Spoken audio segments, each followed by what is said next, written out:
আসসালামু আলাইকুম। আমাদের আজকের ক্লাসটা একটা বিশেষ কারণ, সেটা শুধুমাত্র পড়াশোনার মধ্যে সীমাবদ্ধ না। আজকে আমরা জানবো যে কেমিস্ট্রি 1 পেপারে বা নন মেজর কেমিস্ট্রি 1-এ আমাদের মার্কটা কিভাবে ডিস্ট্রিবিউট হয়, মানে কোন বিভাগ থেকে কত নাম্বার আসবে, আবার কিভাবে লিখলে আমরা ফুল মার্ক পেতে পারি। আবার এই যে আমাদের নন মেজর কেমিস্ট্রি 1-এ কতটা চ্যাপ্টার রয়েছে, তাদের মধ্যে কোন কোন চ্যাপ্টার গুরুত্বপূর্ণ, সে সম্পর্কে আমরা ধারণা দেওয়ার চেষ্টা করব। চলো প্রথমেই যাই যে কেমিস্ট্রি 1-এ কতটা চ্যাপ্টার রয়েছে। আমাদের নন মেজর কেমিস্ট্রি 1-এ চ্যাপ্টার রয়েছে মূলত 12টা। কতটা? 12টা। এর মধ্যে সব থেকে গুরুত্বপূর্ণ যেগুলো থেকে দেখা যায় যে প্রতি বছর আমাদের প্রশ্ন রিপিট হয়, এই কোশ্চেনগুলো বা আমাদের এই যে অধ্যায়গুলো আছে, যেগুলো আমরা বললাম যে গুরুত্বপূর্ণ অধ্যায়, এই অধ্যায়গুলো থেকে কোনো বছরই দেখা যায় না যে কোশ্চেন মিস যায়। আমরা যদি এগুলো ভালোভাবে পড়ি তাহলে দেখা যায় যে আমাদের ভালো একটা মার্কের আশা করা যায়। তাহলে চলো যে চ্যাপ্টারগুলো কোনগুলো।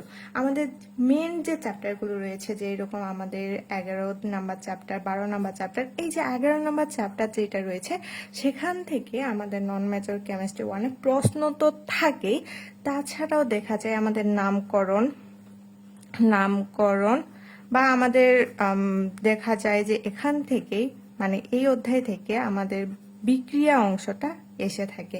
এই 11 এবং 12 নম্বর অংশটা আমাদের কেমিস্ট্রি ডিপার্টমেন্টের জৈব রসায়ন অংশের বিষয়।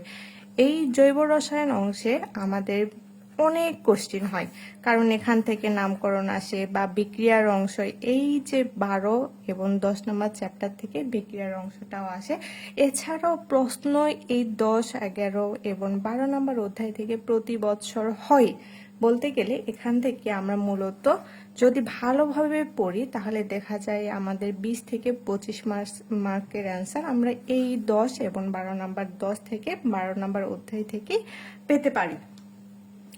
আর কি কি অধ্যায় গুরুত্বপূর্ণ রয়েছে, এই 10, 11 এবং 12 ছাড়াও যদি আমরা 5, 7, 8 এবং 9 নম্বর অধ্যায়গুলো ভালোভাবে পড়ি তাহলে আমাদের ভালো একটা নাম্বারের আশা করা যায়। এই ছিল আমাদের গুরুত্বপূর্ণ চ্যাপ্টার নিয়ে কথা বলা। আর কেমিস্ট্রি 1-এ আমাদের প্রথম যে চ্যাপ্টারটা রয়েছে, চ্যাপ্টার সম্পর্কে ধারণা দিতে গেলে আমাদের তো চ্যাপ্টার ওয়াইজ যেগুলো চ্যাপ্টার রয়েছে সেগুলো তো ধারণা দিতে হয়, তাই না? তাহলে চলো যে প্রথম চ্যাপ্টার কি নিয়ে আলোচনা করা হয়েছে। এই যে প্রথম অধ্যায় যে চ্যাপ্টারটা, সেটা হচ্ছে রসায়নে পদার্থের অবস্থা। পদার্থের অবস্থা কথাটা যখন আসে তখন আমাদের ক্লাস 8, 9, 10 বা ইন্টারের কথা মনে পড়ে যায়, তাই না? তাহলে এই যে পদার্থের অবস্থা, পদার্থ কি কি অবস্থায় থাকে বলতো? পদার্থ কঠিন, তরল এবং গ্যাসীয় এইরকম অবস্থানেই তো থাকে। তাহলে এই যে কঠিন, তরল, গ্যাসীয় অবস্থা নিয়ে কথা বলা হয়েছে, সেইটাই আমাদের 1 নাম্বার চ্যাপ্টার। এখন আসি আমাদের দ্বিতীয় চ্যাপ্টারের ক্ষেত্রে। দ্বিতীয় যে চ্যাপ্টারটা সেটা হচ্ছে পরমাণুর গঠন। এই যে পরমাণুর গঠন আমরা 9, 10-এ যে বেসিকটা পড়ে আসছি, সেইটাই আমাদের এই 2 অধ্যায়ের আলোচ্য বিষয়। সেটা কি বলতো? ওই যে আইসোটোপ, আইসোটোন বা আমাদের রাদারফোর্ড পরমাণুর গঠন, বা আমাদের আরো যেগুলো আছে বোর পরমাণু মডেল, সোমারফিল্ড কর্তৃক বোর মডেলের সম্প্রসারণ বা আমাদের দা-ব্রগলির সমীকরণ, এগুলো হচ্ছে আমাদের 2 অধ্যায়ের আলোচ্য বিষয়। এখন আসি যে 3 অধ্যায়ে আমাদের কি কি রয়েছে। 3 অধ্যায়ে যে চ্যাপ্টারটা সেটা হচ্ছে তেজস্ক্রিয় রসায়ন। এটাও কিন্তু আমরা আগেও পড়ে এসেছি, মানে আমাদের বেসিক কোথায় থেকে আসছে? আমাদের বেসিকটা আসছে 9, 10 থেকে। আমরা যদি 9, 10 ভালোভাবে পড়ি তাহলে আমরা অবশ্যই আমাদের কেমিস্ট্রি 1 বা নন মেজর কেমিস্ট্রি 1টা ভালো করা সম্ভব। এটা হচ্ছে আমাদের 3 অধ্যায় তেজস্ক্রিয় রসায়ন। তেজস্ক্রিয় রসায়ন বলতে আমরা কি বুঝি? আলফা রশ্মি, বিটা রশ্মি, গামা রশ্মি, এগুলোই তো তেজস্ক্রিয়, তাই না? তারপরে যেটা রয়েছে পর্যায় সারণী, 4 অধ্যায়টা পর্যায় সারণী নিয়ে কথা বলা হয়েছে। পর্যায় সারণী বলতে তো আমরা বুঝি যে ইলেকট্রন বিন্যাস থেকে সর্বাধুনিক পর্যায় সারণীতে অবস্থান, বা আমাদের পর্যায় সারণী, মেন্ডেলিভের পর্যায় সারণী, আধুনিক পর্যায় সারণী, এই সম্পর্কিত যে বিষয়গুলো সেগুলো নিয়ে আমাদের আলোচনা করা হয়েছে 4 অধ্যায়ে। এখন আসি যে আমাদের 5 অধ্যায়। পঞ্চম যে অধ্যায়টা সেটা আমাদের রাসায়নিক বন্ধন। রাসায়নিক বন্ধন বলতে আমরা কি বুঝি বলতো? রাসায়নিক বন্ধন বলতে তো আমরা বুঝি আয়নিক বন্ধন, সমযোজী বন্ধন বা আমাদের হাইড্রোজেন বন্ধন। এই যে আয়নিক, সমযোজী, হাইড্রোজেন, পাই বন্ধন, সিগমা বন্ধন, সন্নিবেশ বন্ধন, এইসব নিয়ে আলোচনা করা হয়েছে আমাদের 5 অধ্যায়ে। তারপরে যে অধ্যায়টা রয়েছে সেটা 6 অধ্যায়। 6 অধ্যায় আমাদের কি নিয়ে আলোচনা করা হয়েছে বলতো? রাসায়নিক বিক্রিয়া। রাসায়নিক বিক্রিয়া বলতে তো আমরা বুঝি জারণ বিক্রিয়া, বিজারণ বিক্রিয়া মানে আমাদের রিডক্স বিক্রিয়া, নন রিডক্স বিক্রিয়া, অ্যাসিড ক্ষারক বিক্রিয়া, আয়ন ইলেকট্রন পদ্ধতিতে সমতা, এই সব কিছু নিয়ে আলোচনা করা হয়েছে আমাদের 6 অধ্যায়ে। তারপরে আমাদের সপ্তম অধ্যায়। সপ্তম অধ্যায়টা মূলত আমাদের ফিজিক্যাল কেমিস্ট্রি বা ভৌত রসায়নের বিষয়াবলী। এখানে রয়েছে আমাদের রাসায়নিক সাম্যাবস্থা। রাসায়নিক সাম্যাবস্থা বলতে আমরা কি বুঝি বলতো? উভমুখী বিক্রিয়া, একমুখী বিক্রিয়া, আমাদের ভরক্রিয়া সূত্র, তারপরে আছে কেসি, কেপি, এই নিয়ে যে আলোচনাটা করা হয়েছে সেটা আমাদের 7 অধ্যায়ের আলোচ্য বিষয়। এখন আসি অষ্টম অধ্যায়। অষ্টম অধ্যায়টা রয়েছে গ্যাসীয় অবস্থা। গ্যাসীয় অবস্থা বলতেই তো আমরা বুঝি, গ্যাস বলতে আমরা কি বুঝি বলতো? বাষ্প, তাই না? তাহলে এখানে আমাদের রয়েছে চার্লসের সূত্র, গেলোসাকের সূত্র, আইসোবার, বয়েলের সূত্র, অ্যাভোগাড্রোর সংখ্যা, মূল সংখ্যা, এই সব কিছু নিয়ে যে আলোচনাটা সেটা আমাদের অষ্টম অধ্যায়ের আলোচ্য বিষয়। তারপরে আসি নবম অধ্যায়। নবম অধ্যায়ে আমাদের কি কি রয়েছে বলতো? তরল এবং দ্রবণ। তরল বলতে তো আমরা কি জানি? Liquid and solution. এখানে আমাদের রয়েছে সান্দ্রতা, সান্দ্রতা গুণাঙ্ক, পয়সলিন সমীকরণ, অসওয়াল্ডের ভিস্কোমিটার, বাষ্পীকরণের গুরুত্ব, বাষ্পচাপ, এই সব কিছু নিয়ে আমাদের আলোচনা করা হয়েছে নবম অধ্যায়ে। তারপরে যে অধ্যায়টা রয়েছে সেটা দশম অধ্যায়। আমরা এর আগে একটু আগে বললাম যে 10, 11 এবং 12 অধ্যায় এটা আমাদের জৈব রসায়নের বিষয়। তাহলে জৈব রসায়ন বলতেই তো আমরা বুঝি অ্যাসিড, ক্ষার, পিএইচ, বাফার, এই সব কিছু নিয়ে আমাদের কথা বলা হয়েছে দশম অধ্যায়ে। তারপরে আসি 11 অধ্যায়। 11 অধ্যায়টা রয়েছে আমাদের অ্যালিফ্যাটিক হাইড্রোকার্বন। অ্যালিফ্যাটিক হাইড্রোকার্বন বলতে এখানে আমাদের কথা বলা হয়েছে কার্যকরী মূলক নিয়ে, হাইড্রোকার্বন নিয়ে, হাইড্রোকার্বনের শ্রেণী বিভাগ নিয়ে, সিগমা বন্ধন, পাই বন্ধন, sp3 সংকরণ, sp সংকরণ, sp2 সংকরণ, ইউপ্যাক পদ্ধতিতে নামকরণ, অ্যালকেনের উৎস বা আমাদের অ্যালকেনগুলোর উৎপত্তি স্তর, এই সব কিছু নিয়ে আমাদের আলোচনা করা হয়েছে 11 অধ্যায়ে। তারপরে যে অধ্যায়টা রয়েছে সেটা হচ্ছে 12 অধ্যায়। 12 অধ্যায়ে আমাদের কথা বলা হয়েছে এই যে জৈব রসায়নের বিষয়াবলী নিয়েই, কিন্তু এখানে আমাদের রয়েছে ধরে নাও যে পলিমারকরণ বিক্রিয়া বা আমাদের বেনজিন অ্যারোমেটিক যৌগ বা আমাদের বলা হয়েছে ফিউরান অ্যারোমেটিক যৌগ। মূলত আমাদের আলোচনা করা হয়েছে অ্যারোমেটিক হাইড্রোকার্বন নিয়ে। অ্যারোমেটিক হাইড্রোকার্বন কি কি এই সেটা আমাদের কথা বলা হয়েছে 12 অধ্যায়ে। তাহলে আমাদের এই ছিল মোটামুটি অধ্যায় বেসিক আলোচনা।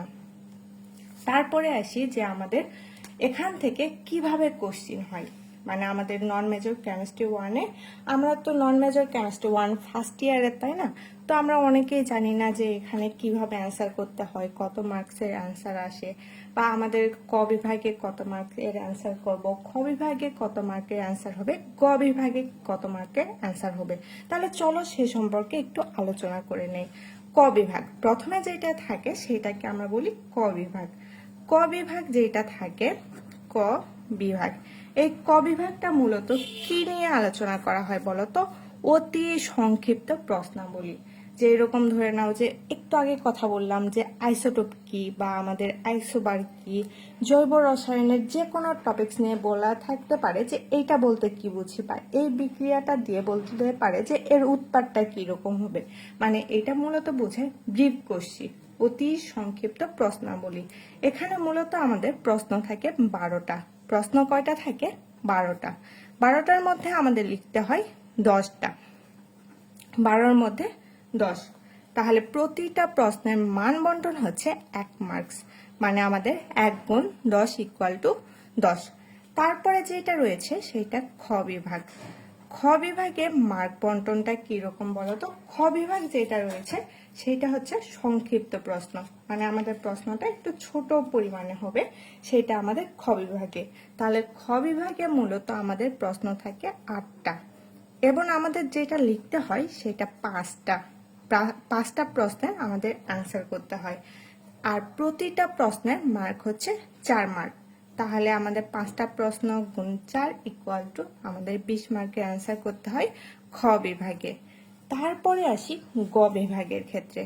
গ বিভাগ যেটা রয়েছে, এই গ বিভাগ আমাদের কথা বলা হয়েছে রচনামূলক প্রশ্নাবলী। আমাদের যখন 9, 10 বা ইন্টারে পড়েছিলাম রচনা, ঠিক তেমনই এই রচনামূলক প্রশ্নাবলী। এখানে আমাদের 2টা পার্ট থাকে, একটা হচ্ছে ক আর একটা খ। আমাদের 2টা প্রশ্নের অ্যান্সার করতে হয়। এই 2টা মিলেই একটা প্রশ্ন, মানে ধরে নাও যে এই ক এবং খ মিলে আমাদের 11 নাম্বার বা 10 নাম্বার এইরকম কোন একটা প্রশ্ন দিয়ে বলা থাকে এই ক এবং খ। 2টা প্রশ্ন মিলে আমাদের সর্বমোট মার্ক হচ্ছে 10 মার্ক। এবং এই গ বিভাগে আমাদের থাকে টিকা। টিকা বলতে আমরা বুঝি শর্ট প্রশ্ন। আবার এই গ বিভাগে আমাদের দেওয়া থাকে বিক্রিয়ার অংশ বা আমাদের কোনো কিছু নামকরণ, ইউপ্যাক পদ্ধতিতে নামকরণ, সবকিছু মিলে আমাদের তৈরি হয়েছে গ বিভাগ। এবং এই গ বিভাগে আমাদের প্রশ্ন থাকে 8টা। প্রশ্ন কয়টা থাকে? 8টা। প্রশ্ন 8টা থাকে, কিন্তু আমাদের লিখতে হয় কয়টা বলতো? লিখতে হয় 5টা প্রশ্ন। তাহলে 5 গুণ 10 ইকুয়াল টু এখানে মার্ক থাকে আমাদের 50। তাহলে টোটাল মার্কটা কত? আমাদের যে নন মেজর কেমিস্ট্রি 1 সাবজেক্টটা, এই সাবজেক্টের টোটাল মার্ক কত? টোটাল মার্ক হচ্ছে 80 মার্ক। 80 মার্ক। তাহলে এই যে 80 মার্কটা, এটা আমাদের তৃতীয় পরীক্ষা। এখন তোমাদের কোশ্চেন আসতে পারে যে তৃতীয় পরীক্ষা বলতে আমরা কি বুঝি? তৃতীয় পরীক্ষা হচ্ছে আমাদের বোর্ডে এক্সামে যে পরীক্ষাটা আসে বা বোর্ডে এক্সামে যে কোশ্চেনটা হয়, সেখানে আমাদের সর্বমোট মার্ক হচ্ছে 80 মার্ক, এবং এই পরীক্ষাটা হয় 4 ঘন্টা। এখানে ক্রেডিট 4। আর এবং এখানে 80 মার্ক ছাড়াও আরো 20 মার্কের কোশ্চেন থাকে। তাহলে সেটা কিভাবে আসে বলতো? এই 20 মার্ক হচ্ছে ইন কোর্স। 20 মার্ক কিসের? In course. তাহলে নন মেজর কেমিস্ট্রি 1 এর সর্বমোট মার্ক হচ্ছে 100 মার্ক। তাহলে এই যে যেসব আলোচনা, টোটাল মার্ক এখন যদি হিসাব করি, টোটাল হচ্ছে 80 প্লাস 20 ইকুয়াল টু আমাদের 100 মার্ক। এই সব কিছুই আমাদের নন মেজর কেমিস্ট্রি 1 আলোচ্য বিষয়। পরের ক্লাসে আমরা আরো কিছু কেমিস্ট্রি 1 সম্পর্কে জানার চেষ্টা করব। আসসালামু আলাইকুম।